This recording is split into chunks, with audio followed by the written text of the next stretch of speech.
Baik, bismillahirrahmanirrahim. Assalamualaikum warahmatullahi wabarakatuh. Ya, apa kabar teman-teman semua? Alhamdulillah, kesempatan malam hari ini kembali kita bisa bertatap muka, bisa saling menyapa ya dalam College Corner episode kedua. Dan mohon maaf kepada teman-teman nih, pencahayaannya agak kurang karena memang nggak tahu mendadak kita mengalami sebuah kesalahan teknis ya, bukan kesalahan teknis ya, tapi memang kondisi di tempat saya sedang mati lampu ya, sedang padam listrik, maka pencahayaan agak kurang. Tapi mudah-mudahan meskipun dengan kondisi yang seperti ini tidak menyurutkan niat baik kita untuk menyuguhkan sebuah tema yang insya Allah inspiratif, sebuah obrolan yang informatif tentunya, yang ini tentu menjadi sebuah pembedaharaan ilmu yang baru insya Allah nantinya begitu. Jadi bagi teman-teman yang sudah hadir di College Corner malam hari ini, baik yang sudah menjadi ayah maupun belum, nggak ada masalah gitu ya, karena kita sama-sama belajar dalam kesempatan malam hari ini. Baik teman-teman, kita hari ini akan membahas tentang suami paruh waktu. Nah, suami paruh waktu, mungkin teman-teman ada yang kepo gitu ya, ada yang penasaran nih, suami paruh waktu itu yang bagaimana sih, apa yang disebut dengan suami paruh waktu begitu ya. Jadi nanti ke teman-teman dalam 30 menit ke depan kita akan ngobrol nih bareng nih. Tentu saya nggak akan sendiri dalam kesempatan malam hari ini. Saya akan mengundang salah seorang teman saya, salah seorang ayah, dan seorang parenting coach nasional gitu ya. Beliau adalah founder dari Asking Dad ya. Kemudian ya bisa dibilang ini kami berteman cukup singkat, tapi waktu yang singkat itu tidak membatasi pertemanan ya teman-temannya. Jadi di mana saja kapan saja kita bisa menambah relasi pertemanan begitu. Jadi saya dalam kesempatan hari ini akan mengundang Mas Ave Baskoro. Bisa standby tetap, kita akan ngobrolin ini selama 30 menit ke depan. Kita tunggu kehadiran dari Mas Afi Baskoro. Selamat malam Mas Afi. Halo, Assalamualaikum warahmatullahi wabarakatuh, Mas Kholis. Waalaikumsalam warahmatullahi wabarakatuh. Ini mohon maaf ya Mas Afi ya, Ya, agak tenang, karena siap. mati listrik Force ya. mayor, iya. Pemadaman berkilir mungkin. Ya, tapi mudah-mudahan masih jelas ya teman-teman. Mas Afi masih kelihatan wajah saya Mas Afi ya. Siap, jelas Mas, masih jelas. Ya, alhamdulillah. Sehat Mas Afi? Alhamdulillah, sehat walafiat. Gimana, Mas Kholis, aman? Sehat? Aman, alhamdulillah sehat. Jadi ya mudah-mudahan kita ini teman-teman juga yang sedang menyaksikan yang di rumah ya, semoga meskipun dalam kondisi pandemi tetap diberikan kesehatan ya, dan terutama keluarganya begitu agar tetap sehat dan ya tetap patuhi protokol kesehatan gitu ya, 5M. Tapi ini bukan promosi karena 5M ini sudah dipromosikan di media mana-mana, di mana-mana saja begitu ya. Tinggal kita bagaimana mematuhinya. Nah, jadi dalam kesempatan ini kami akan mengobrolin ini masalah suami paruh waktu. Tapi sebelumnya nih boleh Mas Afi kenalan sedikit kita nih kepada teman-teman. Siap. Oke. Baik, terima kasih. Assalamualaikum warahmatullahi wabarakatuh. Selamat malam teman-teman semua, dimanapun berada, di seluruh Nusantara ataupun di luar sana. Perkenalkan, nama saya Ave Baskoro, founder dari Asking Dad, Instagram. Di sana saya juga konten kreator di Asking Dad dan juga sebagai parenting coach, lebih tepatnya positif disiplin edukator. Nah, di sana saya sudah memberikan beberapa ilmu ke beberapa ratus ayah bunda di seluruh Indonesia, baik di kelas saya sendiri maupun diundang-undang di berbagai institusi. Mungkin yang jadi yang perlu diingat mungkin adalah bagaimana cara mengasuh tanpa emosi, tanpa ngegas. Dan juga perlu diingat ayah bunda bahwa anak kecil cuma sekali. Jadi mau nggak mau nanti anak itu akan dewasa. Nah, sekarang pilihan ada di kita masing-masing. Mau seperti apa kita, mau jadi apa kita, yang akan berdampak jangka panjang ke anak kita. So, it's up to you to decide. Mungkin itu sedikit, Mas, perkenalan. Luar biasa. Ini pembukaan yang sangat berkenan di hati pemirsa nih, Mas. Jadi tadi tagline Mas Afe, yang sangat sangat terngiang-ngiang di kepala saya itu ya, bahwasanya anak kecil itu cuma sekali begitu ya. Jadi kalau mungkin teman-teman kita ingat gitu kan, masa kecil kita itu, kalau saya pribadi gitu, ketika kecil lihat jalan raya itu kosong tuh bahagianya luar biasa itu. Kita bisa main-main begitu kan. Bahkan kalau teman-teman ada yang lihat di YouTube, ada seorang anak gitu nyebrang jalan, tapi karena jalanan kosong itu pakai gaya-gaya, model-model seperti ninja, lari seperti Naruto, begitu kan. Kemudian kalau ada yang agak songong, woi tabrak, padahal memang jalanan itu kosong gitu kan. Tapi itu sudah membahagiakan. Ya. Benar. Mas Afi, atau Mas Afi pernah ngerasain seperti itu, Mas Afi? Masih kecil mungkin ada pengalaman-pengalaman. Ya banyak gitu. Lah, paling seru emang kalau kita lagi main ya sama namanya temen ya. Wah, udah macam-macam tuh. Ya bener kata Mas Polis, kalau di jalan-jalan gitu emang agak don't try this at home ya sebenarnya. Kalau ada jalan raya kayak gitu kita juga pernah gitu, kayak sok-sokan gitu, nabrak-nabrak. Pas ada yang lewat beneran. Kalau saya kan dulu waktu kecil di Malang tuh biasanya justru kalau dulu itu lucunya waktu masih kecil SMP. Biasanya saya kalau pulang itu ngelewatin rel kereta api itu. Kereta api di sepanjang jalan. Jadi kalau mau kereta api mau lewat nih, wah kita ambil barang apa di sana, ayo ambil, terus taruh di rel. Wah itu sekali lagi jangan dicontoh ya. Kita pernah taruh macam-macam koin, biasanya koin. Pernah nggak teman-teman? Koin 100-an ditaruh situ, terus kita tunggu di sana, nyet, terus jadi tipis gitu, lucu. Iya. Ya, itu koin 100, lucu baca bola. Koin 100 versi yang masih ada gambar wayangnya, Mas ya? Bukan. Oh, yang tipis itu enggak, yang udah aluminium yang ringan. Yang ringan, iya benar-benar, iya. Jadi kan mungkin zaman teman-teman juga pernah ngerasain ya, koin yang teringat kan tadi cetak koin, jadi koin yang uang 100 rupiah itu ya, 100, kalau kita nyebutnya di mungkin lumrah 100 perak gitu ya, itu sering digunakan untuk main mesin game gitu ya. Mungkin anak-anak zaman sekarang nggak tahu itu mesin game. Ya, Mas Afe ya, model-model segala macam, mungkin anak saya bilang nggak akrab.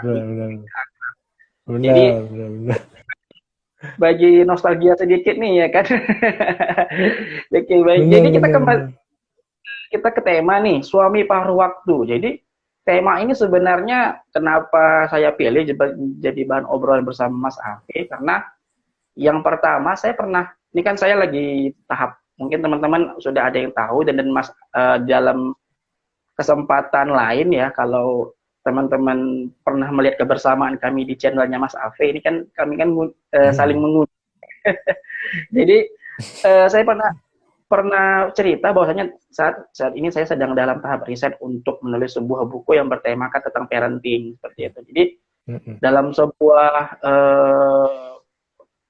katakanlah studi literatur yang saya lakukan gitu kan, saya mendapati sebuah fakta yang menarik gitu kan, bahwasanya sampai dengan tahun ini, di tahun 2021, kecenderungan seorang anak yang tumbuh dewasa tanpa peran yang efektif dari seorang ayah terutama itu sangat besar begitu kan. Dan kadangkala kita mendapati sebuah fenomena di mana orang tua ini tidak terima ketika mendapati anaknya itu berkelakuan buruk di sekolah gitu kan, dan orang tua menyalahkan pihak sekolah, orang tua menyalahkan gurunya, orang tua menyalahkan teman-temannya, padahal sebenarnya kalau dalam dunia psikolog, tatkala seorang anak itu memiliki kecenderungan berperilaku buruk, maka yang pertama kali ditanya adalah bagaimana peran pendidikan di keluarga, di rumah begitu kan. Jadi suami paruh waktu ini adalah seorang suami yang mampu membagi waktunya di tengah-tengah kesibukan kerjanya untuk tetap memprioritaskan keluarga, begitu kira-kira teman-teman. Jadi mau sesibuk apapun dengan profesi, begitu, tapi tetap ada waktu untuk anak, ada waktu untuk istri, dan yang paling ketara sih sebenarnya anak, begitu kan, karena memang apa ya, seperti yang teman-teman mungkin pernah membaca tulisan saya untuk caption obrolan kita pada malam hari ini, begitu kan, ada sebuah fenomena tatkala seorang guru bertanya tuh kepada murid-murid di kelas, gitu kan, kemudian sang guru bertanya, siapa ini yang ingin menjadi seperti ayahnya? Wah, semua murid acungkan tangan, begitu. Semua murid acungkan tangan, tidak peduli ayahnya itu profesi sebagai apa. Ada yang buruh pabrik, ada yang seorang guru, ada yang seorang penulis, ada yang pengusaha dan sebagainya.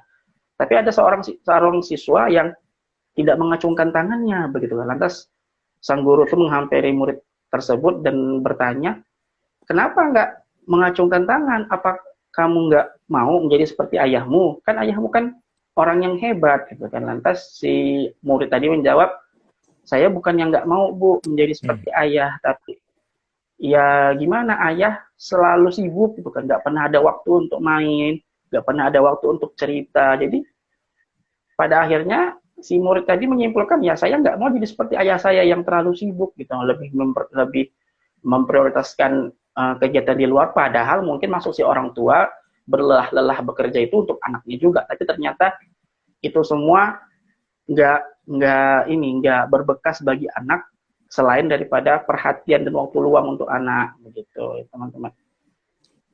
Itu kira-kira untuk tema kita pada malam hari seputar masalah itu. Nah, menurut Mas Afe sendiri nih, memandang tema kita pada malam hari ini, Mas, suami paruh waktu, ini gimana? Wah, luar biasa ini, merasa terhormat. Terima kasih udah diundang sama Mas Kholis ya di forumnya Mas Kholis. Semoga juga aku juga bisa ngasih sedikit gitu insight-insight tentang pengalaman yang pernah aku lewatin dan juga mungkin dari teman-teman yang lain. Itu bahwa memang kecenderungannya apa ya, masih ada beberapa memang fenomena-fenomena di mana anak itu akan berlaku cenderung negatif ketika kekurangan kehadiran orang tua. Kalau ada istilah itu namanya fatherless ya. Indonesia salah satu negara yang memiliki fenomena fatherless ini. Jadi tanpa hadirnya sosok ayah atau gitu, ya benar. Jadi tadi contoh yang di Mas Kholis benar sekali. Ayahnya ada secara fisik, tapi fatherless secara emosi, secara jiwa, secara batin. Walaupun serumah, walaupun sering ketemu pagi malam, tapi nggak ada koneksi di situ, nggak ada. Jadi nggak ada jiwa ayah itu nggak hadir di dalam jiwanya si anak. Dan memang itu berpengaruh gitu teman-teman. Banyak bisa dicari di literatur, banyak di media massa juga banyak. Apa sih kecenderungannya anak-anak itu ketika orang tua itu nggak hadir gitu, akan tingkat kriminalitasnya tinggi ataupun nilai akademisnya rendah. Ya itu memang apa namanya ya, sebenarnya itu bukan lagi hal yang sulit untuk dicari informasi seperti itu ya. Dan saya yakin juga makin banyak nih figur-figur ayah yang bisa sebenarnya bisa kita belajar gitu sekarang. Udah banyak sekali referensi-referensi. Cuma mungkin memang pendekatannya harus lebih humanis kalau bisa saya katakan ya, karena beda nih ayah-ayah sama ibu-ibu nih. Kalau misalnya di jagat Instagram ini, kalau ibu-ibu nggak usah ditanya lagi ya, itu udah banyak banget yang aware, yang ini bagus, positif gitu kan. Dan kebanyakannya ibu-ibu ini yang menjadi duta parenting dari Instagram, karena biasanya yang nge-tag atau yang nge-share itu ibu-ibu ke suaminya, seperti itu kan. Di sini teman-teman kalau ada yang komen yang sama silakan di komen ya, apakah bener kayak gitu. Soalnya saya juga termasuk yang di tag sama di share atau di DM sama istri tentang konten-konten parenting ya, bagus sebenarnya. Cuma arahnya memang masih di situ, istri masih lebih aktif. Tapi bukan berarti suami nggak aktif. Tapi apa ya mulailah kita sama-sama membangun momentum nih dari sisi ayahnya sendiri. Gimana supaya kita bisa bersama-sama bergerak memberantas tadi namanya fenomena fatherless di Indonesia. Dan setuju sekali sama topik yang dibawakan sama Mas Kholis malam ini. Bagus banget tuh, Mas. Iya, jadi benar yang dibilang Mas Afi bahwa memang kecenderungan untuk menganggap bahwasanya ilmu parenting ini penting memang lebih cenderung kepada peran istri ya Mas ya, perempuan terutama ya, perempuan lah begitu kan. Karena ini cerita sedikit ya teman-teman ya bagi yang mungkin belum tahu. Jadi saya bisa berinteraksi dengan Mas Afi ini juga karena perantara istri saya begitu. Jadi Oh gitu. lihat nih Mas, Baik. benar. Istri saya follow akun Instagramnya Mas Afi dan juga kemudian suatu waktu istri ngomong gitu kan,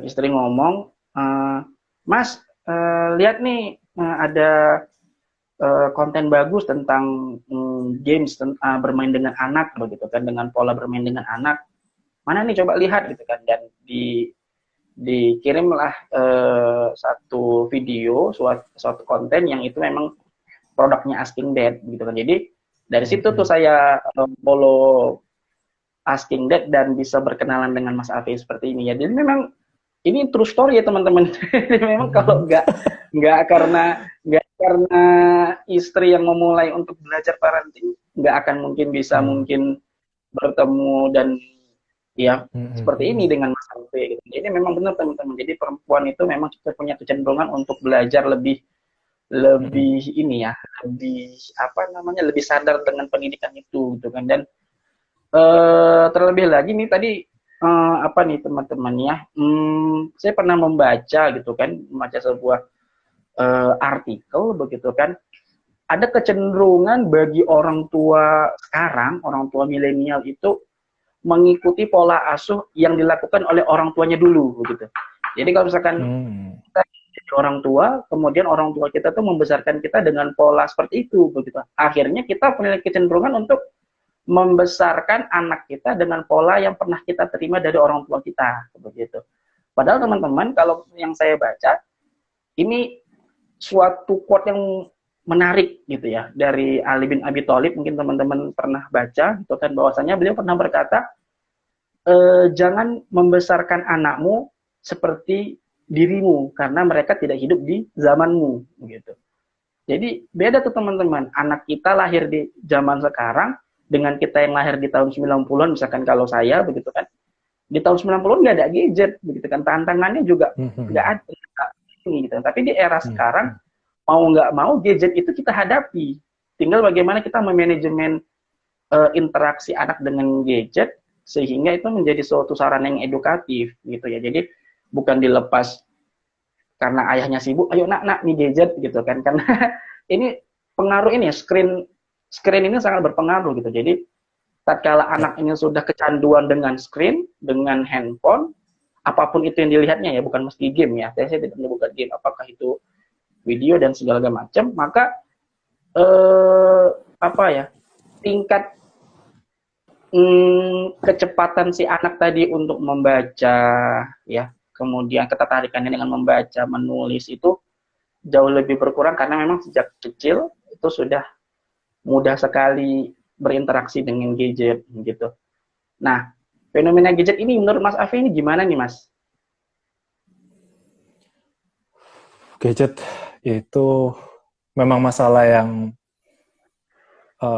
sebenarnya sederhana tapi rumit. Maksudnya rumit karena di aplikasinya itu nggak semudah itu. Ya. Maksudnya apa? Bisa jadi orang tua sibuk ya kan, kondisinya nggak tahu gitu. Membutuhkan memang kerja dan nggak perlu didistraksi nggak pingin distraksi, akhirnya anak dikasih lah screen seperti itu, ataupun memang ya sudah terlanjur seperti itu diambil, nangis, nggak tega. Nah rumit gitu kan, kelihatannya rumit gitu, tapi sebenarnya simpel ayah bunda. Memang ada beberapa aturan bahwa screen time ya untuk anak usia 2 ataupun 3 tahun itu sangat dibatasi. Bahkan 1 tahun sampai 2 tahun tuh kalau bisa jangan ada screen time sama sekali. Jangan dikasih gadget atau layar seperti itu. Umur 3 tahun mulai cuma sekedar lupa detailnya, cuma di bawah 1 jam lah, maksimal 1 jam sehari seperti itu. Semakin lama semakin tinggi, tapi memang harus dibatasin gitu. Karena memang benar tadi efeknya Mas. Bahkan nggak usah lihat kontennya dulu, lihat dari layarnya sendiri memancarkan sinar, itu memang sangat mengasihkan yang pertama oleh anak kecil, karena itu adalah rangsangan ya, visual. Hmm. Dan juga sinar-sinarnya itu pun sendiri yang membuat otak itu jadi beda, melambat gitu. Jadi ada pernah suatu saat saya lihat tuh di YouTube ada eksperimen tentang dua orang anak yang sama-sama belajar tuh tentang menghafal beberapa urutan angka. Yang satu pakai kertas, disajikan kertas urutan angka suruh menghafal. Yang satunya pakai tablet. Terus dicoba, itu memang benar tadi kata Mas Kholis, daya kognitif anak yang menggunakan layar itu jauh lebih lambat untuk menghafal urutan angka daripada yang kertas. Jadi cuma sekedar melihat gitu, gimana efeknya untuk menghafal angka aja udah mata itu terdistraksi karena layar. Dan yang pertama saya coba menggabung ke yang Ali bin Abi Thalib itu ya, iya Ali bin Abi Thalib tadi ya Mas ya. Iya, benar-benar. Karena zaman sudah berubah itu ya. Iya, saya Iya. sangat tertarik sebenarnya. Nah inilah yang saya sebut Mas, tentang pendekatan humanis gitu. Apa maksudnya? Pendekatan yang sesuai dengan karakter ayah gitu. Mungkin ayah nggak bisa kita buat konten yang kayak ibu-ibu terus ayah melihat. Itu kita harus menggunakan eksperimen-eksperimen di mana ya ayah itu akan tertarik secara inherent, secara otentik tentang konsep materi yang seperti apa ya. Salah satunya ini gitu, ngobrol sama ya ngobrol secara biasa santai seperti ini, dimana mungkin nanti bisa nggak menggurui atau mengapa, tapi kita saling menggali apa sih yang sudah kita pikirkan selama ini, ide-ide gitu, mungkin aja bisa akhirnya di situ terdorong. Nah, sangat-sangat saya apa ya, ada kecenderungan saya untuk pengen mempelajari sisi parenting dari sisi agama gitu. Karena semakin saya belajar dari sisi paham Barat, kan kalau positif disiplin ini kan literaturnya dari Barat ya, dari Amerika ya. Memang nggak ini kita ada Timur, ada Barat, tapi sangat-sangat efektif dan bisalah kita sesuaikan beberapa poinnya. Cuma semakin saya belajar di situ, insight di situ, saya lihat itu ternyata literatur Islam Masya Allah ya. Tadi zaman Ali bin Abi Thalib berapa ribu tahun sebelum ya, 1500-an tahun sebelum, sekarang sudah bicara seperti itu. Dan benar yang dikatakan oleh sahabat Ali itu bahwa karena di literatur yang saya baca juga seperti itu, ada namanya psikolog temannya Alfred Adler, salah satu pendiri ya ini paham positif disiplin ini, bahwa kenapa kita harus berubah cara parenting kita, karena memang yaitu lingkungan yang anak kecil zaman dulu sama zaman sekarang beda. Kalau zaman dulu sering-sering membantu ayah di sawah, membajak sawah gitu kan, ada dilatih kedisiplinan, terus juga ada praktek tentang apa ya namanya ya, menghormati ayah, peran ayah, karena di rumah ya udah ayah itu adalah segalanya, sabda ayah ya semua dilakukan. Nah kalau zaman sekarang karena perubahan ekonomi juga kan semakin meningkat, peran ayah itu lebih egaliter, lebih demokrat gitu ya. Demokrat atau demokratif ya? Mungkin bisa dikoreksi ya. Nah, demokratis ya kayaknya. Nah, itulah intinya perbedaan itu. Dan gimana kalau kita udah nggak ada contoh tentang real, tentang suatu kedisiplinan, ya perlu kita kasih suntikan pengalaman-pengalaman untuk belajar arti kedisiplinan di dalam rumah. Bukan berarti arti kedisiplinan itu diajarkan dengan disiplin itu seperti ini. Enggak. Kita praktekkan, kita modelkan di dalam rumah. Nah, itu Mas, beberapa yang menarik bisa kita mungkin bahas lanjut. Iya, luar biasa ya teman-temannya. Jadi, inilah salah satu memang kenapa memang topik ini diangkat, karena memang banyak sekali memang sisi-sisi yang belum kita tahu sebenarnya tentang parenting itu sendiri. Gitu. Karena memang kan saya pernah membaca sebuah riset bahwasanya memang kecenderungan orang tua untuk belajar itu terkait parenting itu sangat minim sekali teman-teman. Jadi ya itu tadi bersumber kepada apa yang mereka dapat dari orang tua mereka, kemudian kalau pada saat membesarkan anak kemudian nggak ngerti, kalau bahasa nggak ngerti tinggal bertanya tuh sama orang tuanya, sama kita begitu. Tapi ya itu tadi ada gap yang terlupa gitu kan, bahwasanya memang zaman itu sudah berubah begitu, zaman itu sudah berubah sehingga memang pola dalam mengasuh anak juga berbeda begitu. Dan ya ini ya teman-teman ya, kalau kita kan istri saya seorang guru begitu kan, dan saya juga pernah melihat begitu ya, bahwa bagaimana kecenderungan seorang siswa SD gitu kan, tatkala kalau di zaman saya gitu ya, ketika SD gitu kan, ketika seorang siswa laki-laki katakanlah berbuat salah, maka sang guru tadi cukup menghukumnya dengan mendudukkan si anak laki-laki ini satu kursi dan meja dengan siswi perempuan, dengan siswi. Itu malunya luar biasa. Wah, itu udah sebuah ini, malunya luar biasa. Tapi kalau di zaman sekarang itu nggak berlaku, karena nggak pun dibuat hukuman seperti itu siswa laki-laki bakal duduk samping perempuan tuh nggak ada masalah begitu. Jadi ini kan sebenarnya kan menjadi sebuah apa ya, menjadi sebuah hal yang sebenarnya kita lumrah, tapi kan ini kan menjadi sebuah warning bagi kita bahwasanya memang ya apa yang kita terapkan di masa lalu itu belum tentu bisa kita terapkan di masa sekarang gitu teman-teman, kepada anak terutama ya. Nah, Mas Afe sedikit nih, Mas Afe nih mungkin ini iseng dari saya, pertanyaan iseng nih. Mungkin boleh diceritain nih Mas Afe, gimana sih pola Mas Afe dalam membagi waktu untuk keluarga, terutama untuk anak nih Mas Afe? Karena kan kalau saya lihat nih, kesibukan Mas Afe luar biasa gitu, tapi saya lihat konten-kontennya bagaimana bisa menemani anak bermain sepeda, begitu kan, membersamai anak jalan-jalan, ya itu sebuah hal yang mungkin orang di luar sana sederhana gitu kan, nemenin anak jalan-jalan biasa gitu kan, tapi ada ngobrolnya di situ, ada semacam ya itu tadi, humanis tadi itu, membangun kedekatan itu tadi. Mungkin boleh Mas Afi cerita sedikit nih Mas Afi. Oke, baik Pak Holis. Mungkin sedikit mungkin gini, teman-teman semua, kita bisa mulai dari diri kita sendiri, membangun mindset yang tepat gitu. Apa maksudnya? Ini, ya kita paham bahwa posisi orang tua itu sebagai apa sih di keluarga. Ternyata nggak cuma satu sisi ya, multifacet gitu. Bisa jadi memang kita sebagai pemimpin keluarga, tapi juga ada dari sisi lain kita merupakan teman, merupakan sahabat dari istri, dari anak, teman bicara dari anak. Bahkan bisa jadi kita adalah sisi murid dari anak. Anak mengajarkan kita banyak hal. Mungkin memang nggak remeh, tapi kelihatannya anak mencoba tanpa menyerah dan mencoba lagi dengan berbagai cara. Itu sebenarnya ilmu yang sangat berharga yang bisa kita contoh gitu di kehidupan sehari-hari. Jadi memang mindset-nya harus kita rubah gitu. Dan benar kata Mas Kholis, mungkin temanya itu tentang awareness ya, tentang kesadaran diri sendiri. Bagaimana kita tahu kalau kita salah?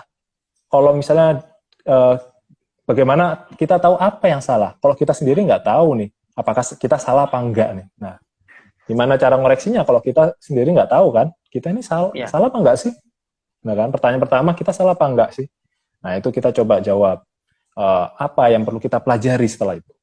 Nah, di sini aku ingin membagikan sedikit ya tentang tadi pendekatan parenting yang aku kasih ke kakak gitu ya, adalah mencoba menjadi teman dan sahabat dalam tumbuh kembang kakak gitu kan.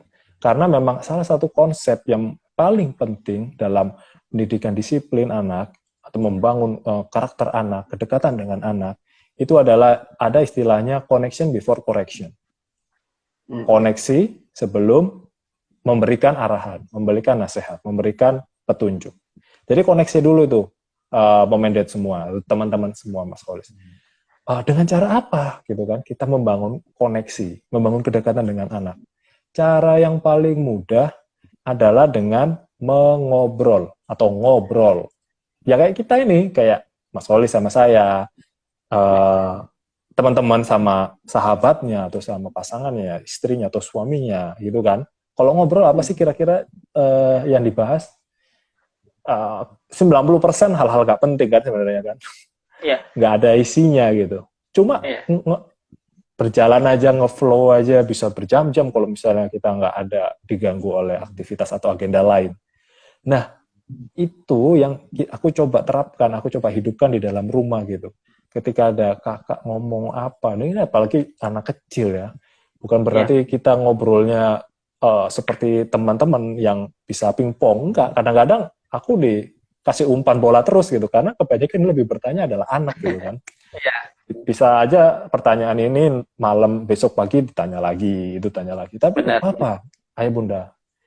Mindset tadi, jadikan tantangan itu sebagai kesempatan untuk mengajarkan anak tentang karakter yang kamu inginkan. Nih misalnya, aku pengen kakak itu menjadi seseorang yang, nah bagus sekali kalau dia bisa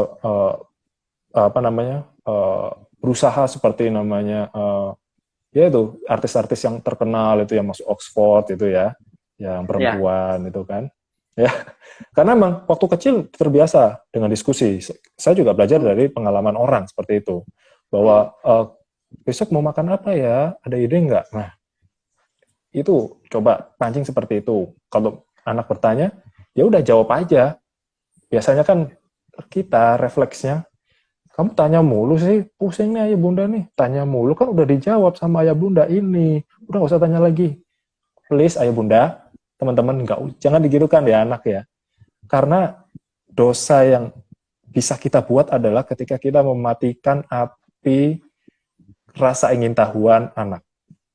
Kalau bisa api curiosity ini atau rasa keingintahuan anak ini pupuk, jangan sampai kecil. Bahkan kalau bisa dirawat apinya sampai dia besar, supaya semakin besar dia tetap ada keinginan untuk belajar, untuk bertumbuh kembang gitu kan. Karena apa? Pertanyaan itu berarti tanda dia untuk tertarik akan sesuatu, memiliki minat kan.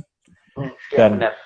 ya kita lah tugasnya partner untuk sebagai tumbuh kembang anak bersama-sama. Nah itu sedikit yang bisa saya coba share ya. Kita membangun koneksi dulu yang erat. Gitu. Iya, luar biasa. Jadi ini sebelum ini sambil kita ngobrol, tentu teman-teman kalau ada yang ingin bertanya silakan ya. Ini di chat di room. Nanti kita coba untuk diskusi bareng-bareng nih teman-teman. Jadi tadi menarik tuh yang disampaikan oleh Mas Afi bagaimana kita eh, koneksi tadi membangun koneksi sebelum kita mengkoreksi tadi Mas Afi kalimatnya kurang lebihnya Mas Afi.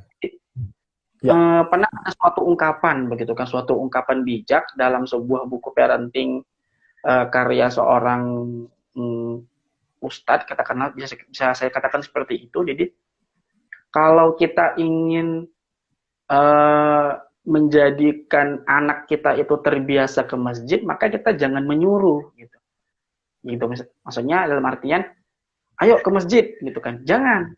Tapi yuk ke masjid bareng-bareng ayah gitu kan. Bareng-bareng tuh gitu. Jadi itu yang lebih berkesan kepada si anak karena oh ternyata ayahku tidak hanya menyuruh tapi juga membersamai begitu. Jadi kalau teman, jadi ini yang dimaksud dengan koneksi. Salah satu contoh membangun koneksi tadi bagi ini versinya saya ya teman-temannya tentu. Jadi salah satu membangun koneksi seperti itu. Kalau kita ingin anak kita itu terbiasa membaca buku gitu kan, maka kita harus mencontohkan terlebih dahulu gitu kan. Kita harus baca buku di depan si anak gitu.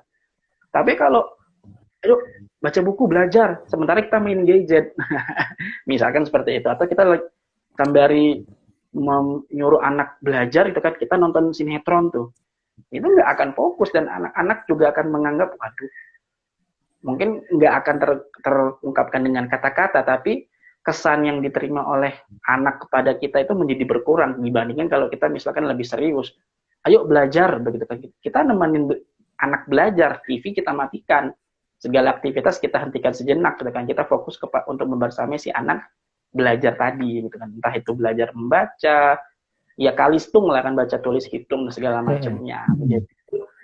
Saya rasa lebih ini sih lebih masuk di ininya, masuk di akal gitu kan, dan bisa diterima anak di usia berapapun gitu kan, membersamai gitu kan, membersamai bukan menyuruh gitu kan, karena kalau menyuruh ini kan kesannya ya seperti tadi itu gitu kan, kita nggak mesti harus mencontohkan sebenarnya, dan ini kan menjadi sebuah apa ya kalimat penting, menjadi sosok teladan gitu kan, menjadi sosok teladan, maka teladan itu adalah seseorang yang bisa ditiru gitu kan. Bagaimana kita bisa menjadi ditiru oleh anak kalau kita sendiri tidak mencontohkan kan begitu. Jadi ini menjadi apa ya teman-teman? Kita ingin anak kita menjadi seorang hafiz Quran misalkan, tapi kita nggak pernah ngapal tuh. Kita hanya menyuruh anak kita, ayo kita sekolahin ini anak ke sekolah Islam terpadu misalkan untuk bisa menghafal. Sementara kita juga nggak pernah mencontohkan. Akhirnya kita ya seperti itu gitu kan. Ya alhamdulillah kalau si anak tadi jadi gitu kan bisa menghafal dan segala macam. Tapi tentu akan lebih berkesan bagi si anak kalau kita membersamai begitu ya teman-teman. Ini teman-teman mungkin yang menyaksikan obrolan kita mungkin nggak semuanya sudah merasakan indahnya kehidupan berumah tangga, tapi nggak apa-apa ya teman-temannya, karena modal belajar sebelum menikah itu salah satu modalnya adalah belajar. Ini kan modal belajar begitu teman. Ya gitu. Iya benar. Gimana Mas Afi ini? Mohon maaf nih kalau terlalu panjang dari sayanya. Nggak apa-apa, bagus Mas. Emang seperti itu. Bahkan memang sebenarnya ya bisa kita terapkan juga nggak dengan anak gitu. Ketika kita masih berpasangan gitu dengan istri, bisa kita terapkan seperti itu kan. Kita pemimpin keluarga, biasanya kita hanya mengoreksi, kita membersamai seperti itu, bangun koneksi dengan anak. Mungkin dengan teman, kolega di kantor misalnya, coba mungkin kita bisa lihat apakah kita memiliki koneksi yang pas dengan dia gitu kan. Bisa aja kita ya sekedar say hi atau salam sapa seperti itu, atau ya keep in touch gitu kan, stay update. Nah itu banyak sekali ilmu yang bisa dipelajari sebenarnya oleh kita, nggak harus kita seorang ayah gitu, bahkan sebagai seorang suami, sebagai seorang teman di kantor, bahkan sebagai pertemanan via Instagram seperti ini kan, kita sama-sama saling belajar gitu kan, kita saling membangun koneksi Mas ya di sini ya, sebelum kita sama-sama belajar lebih lanjut lagi tentang apa sih yang bisa kita lakukan ke depan gitu kan, peluang apa yang bisa kita lakukan. Nah itu sebenarnya banyak bisa kita lihat kok dari sisi filsafat. Ya seperti itu. Nah ini ada pertanyaan nih Mas Afi dari teman kita Bajoket ya. Halo Mas, ini salam kenal. Teman saya ini.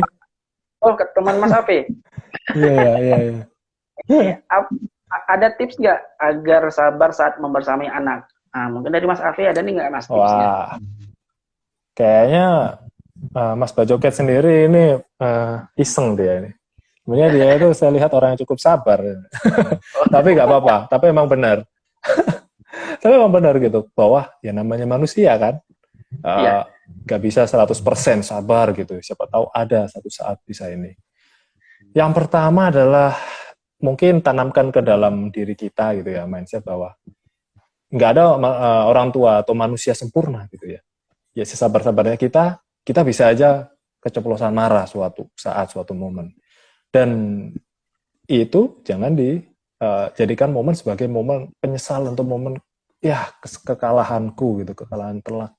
No, jadikan itu sebagai momen untuk belajar gitu loh. Terima ya dengan lapang dada bahwa aku tadi udah bentak si kakak nih, padahal udah lama nggak pernah bentak gitu, kenapa aku kebentak gitu. Nah coba recognize dulu, coba kamu akuin dulu kesalahanmu, marahmu itu, jangan di-deny, jangan udah serap dulu. Oke, aku tadi marah, bentak, kenapa gitu kan. Setelah udah berdamai dengan diri sendiri, setelah itu adalah minta maaf sama anak gitu kan. Ini nih ya, sebelum aku kasih mungkin tips agar bisa bersabar. Nah, aku mau coba kasih tips ketika kita keceplosan dulu, marah. Karena emang tadi, manusia nggak sempurna, suatu saat bisa salah. Dan ketika salah, recognize. Yang kedua, minta maaf sama anak. Nah, minta maaf ini analoginya sama seperti mengajak anak ke masjid tadi. Gimana kita bisa bilang, nah, kalau buat salah minta maaf. Tapi kita sendiri nggak pernah bilang, jongkok, sejajar dengan mata anak, terus bilang, nah, maaf ya tadi bentak-bentak, ayah tadi nggak khilaf gitu. Tadi ayah banyak kerjaan, pikiran, terus kamu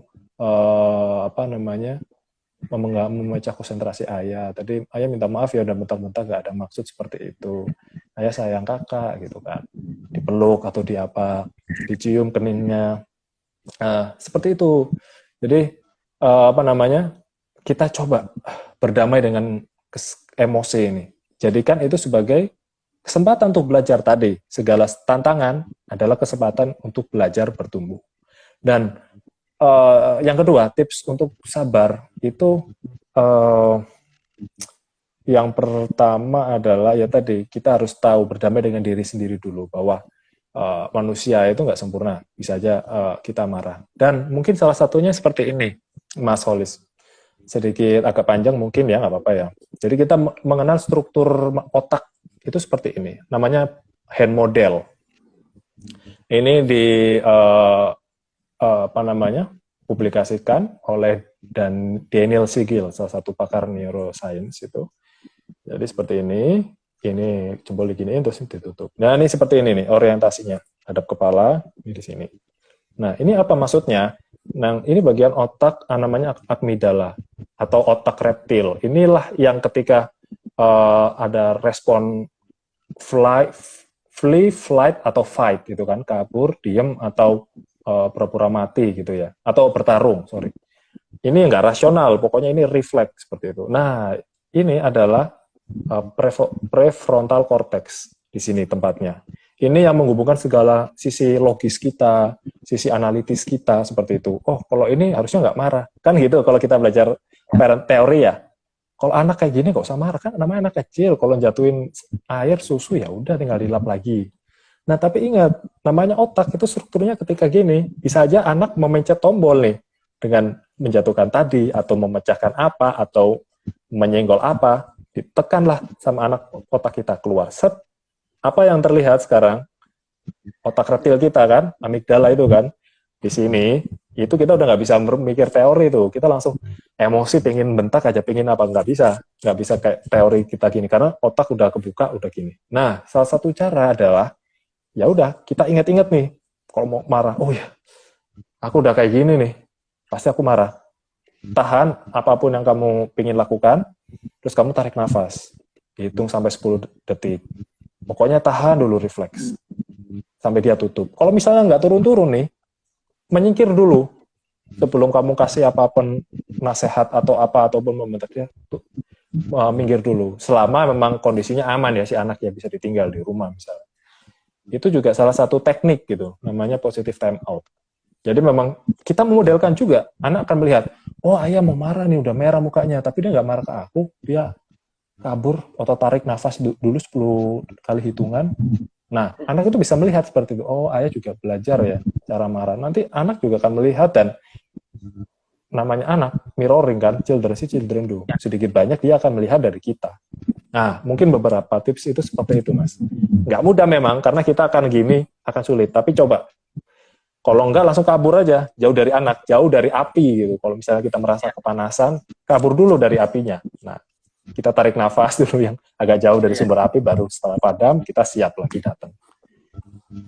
Luar biasa, ini tips yang bagus nih. Dan jujur Mas Afe, ini sebuah tips yang pernah saya dengar nih Mas Afe, ini sebuah ilmu baru bagi saya pribadi, tentu mungkin bagi teman-teman juga. Ini ada juga pertanyaan nih Mas Afe dari teman saya nih, Adityo Darmawan, teman SMA nih dulu. Jadi iya siap. Jadi bertanya, bagaimana tips parenting yang baik seorang ayah yang sedang LDR dengan anaknya? Terima kasih. Wah, ini memang LDR nih, benar. Mungkin Mas Afe ada tipsnya, Mas Afe? Kalau boleh tahu LDR-nya seberapa ini frekuensinya? Seberapa jauh ya? Anak. Iya, Bapak Adityo Darmawan. Seberapa jauh boleh, atau seberapa lama balik ke kampung atau ke kunjungin anak seperti itu. Cuma memang LDR ini tetap ya, salah satunya adalah koneksi gitu loh, rangkul jiwa anak. Nggak bisa dekat dengan fisik, kita bisa dekat dengan hatinya. Caranya ya sering-sering komunikasi ayah ke anak gitu ya. Terus anaknya juga udah usia berapa tahun, apakah udah besar. Nah kalau udah bisa diajak ngobrol, sering-sering lah ngajak ngobrol, tanya kondisinya seperti itu. Dan juga ada beberapa ilmu yang saya dapat dari guru saya juga, itu namanya, mungkin teman-teman sini udah pada tahu ya, Ustadz Aju Bendri. Itu salah satu juga Ustadz yang berfokus pada parenting gitu. Ya, ayah nggak bisa hadir setiap saat, tapi ayah bisa hadir di saat yang tepat. Nah, di saat yang tepat itu ada dua gitu. Di saat anaknya lagi sakit atau anaknya lagi ada masalah seperti itu, bersedih seperti itu. Nah, ketika ada dua masalah itu, itulah saat yang tepat kita untuk masuk. Jangan sampai pihak lain, apalagi pihak eksternal yang masuk mendamaikan, menyelesaikan. Kan kita ayahnya nih ya. Kita coba hadir. Kalau nggak bisa di setiap saat, 2 saat yang urgent ini. Ketika dia sakit, atau ketika dia bersedih. Cerita aja, ngobrol kenapa sakit, oh seperti ini, oh kamu kenapa sedih seperti ini, oh dulu ayah juga pernah, waktu sedih kayak kamu nilainya jelek ya, ayah juga dulu pernah jelek kayak gini, ya terus nggak apa-apa sih ayah belajar coba lagi gitu kan, masih ada ujian-ujian yang lain gitu kan, nggak apa-apa itu ayah coba, ayah belajar sama teman ayah yang pinter, ceritain aja seperti itu. Nah kamu sakit ya, sakit demam ya, ya ayah tadi habis sholat udah doain kamu ke Allah supaya di peringan sakitnya, terus dipercepat kesembuhannya. Ayah khawatir sama kamu. Intinya adalah coba secara humanis membangun kedekatan dengan anak seperti itu. Mulai dari sekarang, mulai dari hal terkecil, mulai dari kalau misalnya kita emang nggak pernah jarang ngobrol sama anak, mulai dari baby step ya kan, kalau kita istilahnya ngajarin anak untuk melangkah kan untuk baby step pelan-pelan. Mulai dari setiap hari say hey aja via WhatsApp atau via apa atau via video call gitu kan. Gimana kabarnya? Gitu-gitu doang aja. Setengah 30 detik, setengah menit, nggak ada yang bicara ngapain sih ya itu apa. Ya udah selesai putusin gitu. Nggak apa-apa, tapi rutin, konsisten dan anak bakal ngerasa seperti itu. Itu kayaknya kalau kasus anak udah remaja ya, apakah Ayatia udah remaja? Kalau enggak kayaknya masih deket ya hubungan mah. Bisa kita bisa ngobrol dengan mudah ya. Mungkin itu sih sedikit yang bisa. Oh 3 bulan sekali baru bertemu. Oh iya. Nah. Ya itu kalau lagi LDR tadi ya coba dibicarakan apa yang bisa membangun koneksi-koneksi seperti itu. Kan sekarang juga banyak ya yang mungkin interaktif bisa melakukan apa, permainan bersama atau seperti apa gitu. Nah itu mungkin Pak Adityo sama Bang Kolis, Mas Kolis. Ini sebelumnya mohon maaf ya Mas Afe ya, agak menyita waktu ini karena kan janjinya sama Afe cuma 30 menit. Oh, ya, tapi tenang. Ya, jadi kemarin kita juga kan lewat waktu ya. Saya minta maaf juga. Ini bukan balas dendam ya Mas Afe ya. Bukan balas dendam karena yang kemarin udah lewat, kisah yang aja saya lewati. Balas dendam dalam kebaikan mah nggak apa-apa ya. Wow, alhamdulillah. Ya, menyambung sedikit yang tadi disampaikan oleh Mas Afe, teman-teman. Jadi 3 bulan sekali tadi kalau kata Mas Adityo Darmawan, 3 bulan sekali baru bisa berinteraksi dengan anak. Ya kalau dari saya pribadi bagaimana, ini bukan ini kita bicara kualitas pertemuannya gitu. Jadi tadi seperti yang saya contohkan dan Mas Hafiz juga sudah membahas, ada seorang ayah yang memang sehari-harinya itu bertemu begitu. Tapi ya itu hanya sekedar kuantitas gitu, tidak ada kualitas humanis yang dibangun, tidak ada kualitas komunikasi yang dibangun. Tapi bagaimana meskipun kita cuman sekali bertemu gitu, tapi memang tatkala kita 3 bulan itu sudah merantau, kemudian kita pulang dan bertemu dengan anak, maka kita curahkanlah semua rasa perhatian itu kepada anak begitu. Jangan sekedar 3 bulan ini lelah bekerja, pulang ke rumah ujung-ujung cuma istirahat, tidur dan segala macam. Enggak, tapi bagaimana kita benar-benar memberikan waktu kita yang berkualitas gitu. Ini bukan masalah kuantitas waktu yang kita berikan kepada anak, tapi kualitasnya gitu. 1 jam, 1 hari nggak ada masalah, tapi 1 jam itu memang betul-betul gitu. Kita temenin anak main, kita dengerin ceritanya gitu kan. Bahkan kalaupun anak itu masih balita sekalipun, ya kita temenin itu. Entah itu kita gendong, kita ajak jalan-jalan, keliling rumah, mungkin cuma sekedar keliling rumah, tapi itu hal yang di memori anak itu berkesan. Gitu. Jadi kualitas waktu pertemuan itu yang menjadi menjadi sebuah esensi bagi kalau dari versi saya begitu. Jadi itu 1 jam dalam 1 hari gitu kan. bahkan mungkin 30 menit gitu kan, karena mungkin rutinitas kita di luar sana, kerjaan kantor, rapat dan segala macam ya, sehingga memang kita bisa berinteraksi itu hanya waktunya minim, tapi nggak ada masalah kalau itu berkualitas gitu kan. Yang jadi PR bagi kita adalah bagaimana membangun kualitas waktu pertemuan dengan anak itu tadi, karena ya kita paham kan dengan beban kerja yang kita lakukan, kita lelah, tentu kita ingin istirahat. Tapi seorang anak melihat ayahnya pulang, dia mengharapkan ada cerita baru, gitu kan, ada sebuah interaksi yang baru, gitu kan. Tidak mendapati ayahnya, sudahlah dia bangun pagi, ayahnya sudah pergi kerja, sepulang kerja, ia lihat ayahnya juga dalam kondisi lelah dan akhirnya memilih untuk istirahat. Jadi anak tadi merasa nggak terperhatikan karena memang anak nggak mengerti tentang betapa beratnya pekerjaan kita, teman-teman. Jadi mau tidak mau kita yang harus memberikan waktu yang berkualitas kepada anak kita. Gitu kira-kira. Itu juga Mas Afid. Benar. Benar. Atau mungkin juga siapin tuh kalau ketemu kan kita bisa quality time ya. Quality time jalan-jalan kemana gitu kan. Ke alam-alam gitu kan banyak tuh yang bagus. Soalnya kan beda. Kalau di luar itu kan suasana juga beda gitu kan. Membangun koneksi juga lebih enak gitu kan. Ya kalau bisa glamping gitu. Ayah Adityo. Glamorous camping kalau bisa, ataupun camping seperti itu seru juga, bakal sangat berkesan ya. Mungkin teman-teman di sini kebanyakan berkesan itu ya. Bagi yang pernah camping sama orang tua ataupun sekedar jalan-jalan ke alam seperti itu kan, yang dia ingat-ingat seperti itu mungkin teman-teman. Iya. Jadi kalau saya pribadi yang berkesan itu terkala memang diajak mancing oleh ayah. Mancing. Jadi iya. Di tengah laut atau di mana, Mas? Di tengah laut pernah, Mas. Tengah laut pernah, di pemancingan juga pernah. Jadi kan mungkin teman-teman ya, memancing itu kan salah satu kegiatan yang membosankan kan. Bener ya. Jadi kan kita harus tunggu beberapa menit, beberapa jam bahkan hanya untuk mendapatkan satu ikan gitu kan. Tapi bukan di saat kita bersama dengan keluarga, dengan ayah itu kan ada obrolan yang didapatkan, ada belajar sabarnya di situ, ada kedekatan itu tadi gitu kan. Hanya kita berdua dengan ayah gitu kan. Kalau kita sebagai ayah, kita berdua dengan anak itu luar biasa itu ininya. Jadi itu kalau saya salah satu yang berkesan ya dari sekian banyak hal yang pernah dilakukan oleh orang tua saya semasa kecil, itu mungkin yang salah satunya yang saya gitu kan, memancing gitu kan ya. Meskipun tentu orang-orang nggak akan mau mancing di sekitar kami, karena kan kalau mancing itu kan prinsipnya nggak boleh berisik, karena kalau berisik kan pada kabur.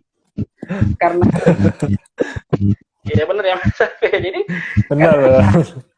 Ayah saya itu mengajak seorang bocah untuk memancing, ya namanya bocah ya nggak bisa diam, ya ngobrol aja gitu kan, nggak tahu tuh frekuensi suara udah kuat banget gitu kan, sehingga membuat ikan tuh kabur gitu kan.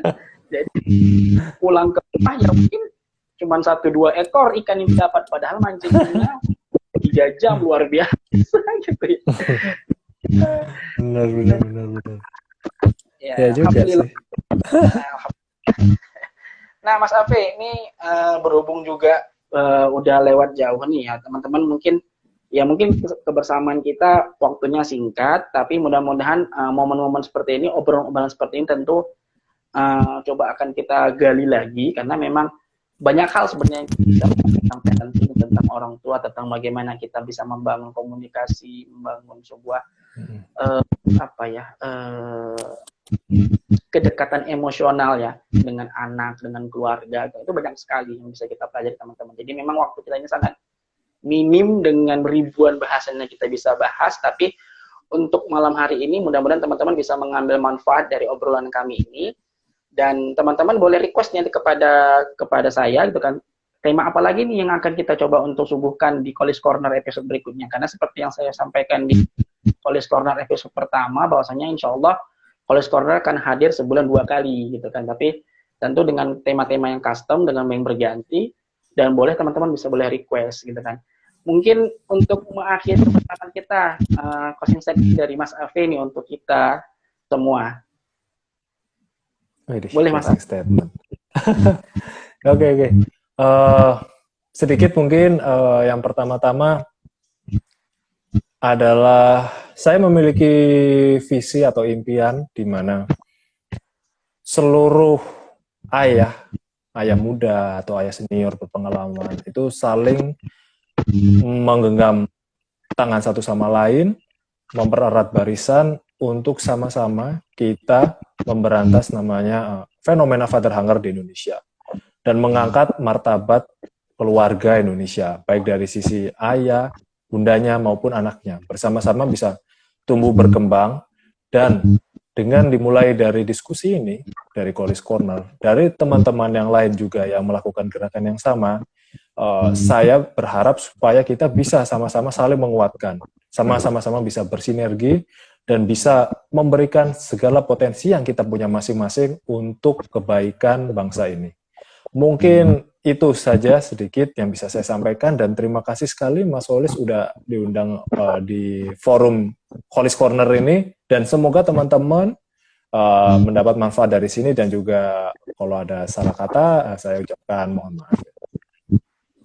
Baik, terima kasih Mas Arif, sebuah closing statement yang luar biasa, begitu menginspiratif, dan benar teman-teman bahwasanya memang peran seorang ayah itu kalau kita bagi, kita saling sharing seperti ini, tentu akan terasa lebih menyenangkan, terutama ya, maka kami menjadi menyenangkan. Dan tentu banyak kita, kalau saya pribadi sangat ingin sekali mendengar cerita-cerita inspiratif dari ayah-ayah muda, terutama yang ada di luar sana, menyaksikan College Corner pada kesempatan malam hari ini, karena tentu pengalaman-pengalaman itu akan menjadi sebuah bahan edukasi bagi kita, bagi saya pribadi terutama. Dan itu barangkali yang menjadi sebuah harapan kita bersama. Dan saya teringat kalau bahwa Mas Afi ingin membuat sebuah komunitas, dan kita harapkan komunitas itu nanti juga akan memperakasai berdirinya sebuah komunitas ayah-ayah muda belajar untuk amin. Mas Afi dampak luar biasa bagi, bahkan tadi Mas Afi menyebutkan bagi negara, luar biasa loh, dari ayah-ayah bisa berkontribusi untuk negara. Dan benar, dan kita sadari gitu kan, karena memang generasi hebat itu terlahir dari peran keluarga gitu kan. Pendidikan yang paling efektif itu yang di rumah gitu. Jadi mau berapa jam pendidikan di sekolah, kalau di rumahnya itu kosong pendidikan, maka ya nggak maksimal juga begitu.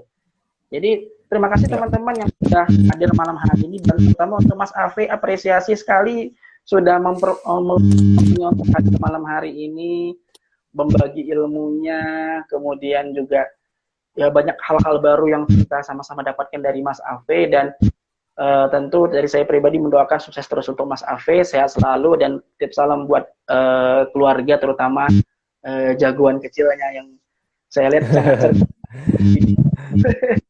Mas Afi dulu. Terima kasih Mas Solis, ya sama-sama udah diundang sama teman-teman. Semoga sukses semua ya teman-teman dimanapun berada.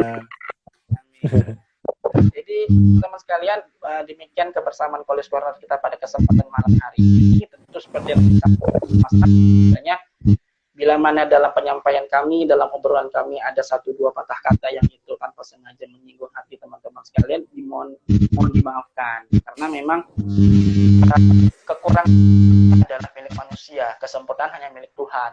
Jadi tidak ada manusia yang sempurna, tidak ada manusia yang tidak pernah salah begitu kan. Jadi mohon dimaklumi dan dimaafkan seperti itu.